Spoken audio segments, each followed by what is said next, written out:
Hello friends, welcome to our channel. నేను ఈరోజు జున్ను పాలు లేకుండా ఎప్పుడు తినాలనిపిస్తే అప్పుడు జున్ను చేసుకునే విధానాన్ని చూపిస్తున్నానండి.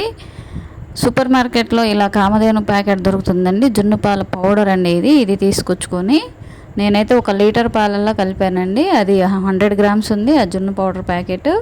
నేను ఒక పావు కేజీ బెల్లం తీసుకున్నాను అండి. పంచదార కంటే బెల్లం చాలా మంచిది, ఐరన్ విటమిన్ బాడీకి అందుతుంది. షుగర్ వల్ల ఎలాంటి బెనిఫిట్స్ ఉండదు, ఎలాంటి న్యూట్రిషన్స్ మన బాడీకి అందవండి. ఇది గమనించండి ఫ్రెండ్స్. నెక్స్ట్ నేను ఒక 10 మినిట్స్ వరకు ఇలా కలుపుతూనే ఉన్నానండి. ఆ పౌడర్ అంతా కూడా పూర్తిగా కలవాలి పాలల్లో. ఆ బెల్లం కూడా పూర్తిగా కరిగేలాగా ఇలా స్పూన్తో కలుపుతూ ఉండండి. మధ్య మధ్యలో ఒక 5 మినిట్స్ ఆగుతూ ఇలా మళ్ళీ కలుపుతూ ఉండండి ఫ్రెండ్స్. కలిపిన తర్వాత వడపోచుకోవాలండి. ఇదంతా కూడా వడపోసుకున్న తర్వాత నేను అప్పుడు శొంఠి మిరియాల పౌడర్ తీసుకున్నాను ఫ్రెండ్స్. 1 టేబుల్ స్పూన్ సుమారుగా, ఎక్కువ మోతాదులోనే తీసుకున్నాను.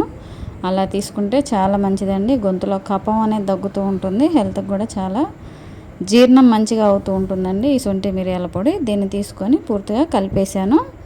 కలిపిన తర్వాత పర్ఫెక్ట్గా అంతా కలిసింది, పౌడర్ కూడా పాలల్లో కలిసిపోయింది, బెల్లం కూడా కరగడానికి వచ్చింది అనుకున్న తర్వాత ఇప్పుడు జున్ను ఉడికించుకోవడానికి ముందుగా పెద్ద గిన్నె తీసుకొని దాంట్లో నేను ఒక 1/2 లీటర్ వాటర్ తీసుకున్నాను.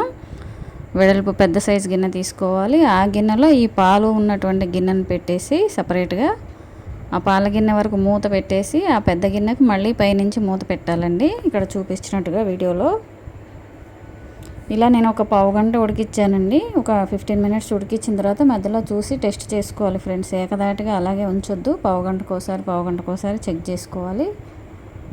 నాకైతే 20 నిమిషాలు పట్టిందండి. ఇలా చాకుతో ఒకసారి టెస్ట్ చేసుకున్న తర్వాత తీసి పక్కకు పెట్టుకొని చల్లారిన తర్వాత సర్వింగ్కి రెడీగా ఉంటుందండి. ఎక్కువ ఫ్రిడ్జ్లో పెట్టుకొని తింటూ ఉంటారు, కూల్గా తింటారు. అలా తినేదానికంటే ఇలా న్యాచురల్గా తినడానికి ట్రై చేయండి ఫ్రెండ్స్. ఇలా అయితే చాలా బాగుంటుంది. న్యాచురల్ టేస్ట్ అనేది ఎక్స్పీరియన్స్ చేస్తేనే తెలుస్తుంది. చాలా యమ్మీ టేస్టీగా ఉంది.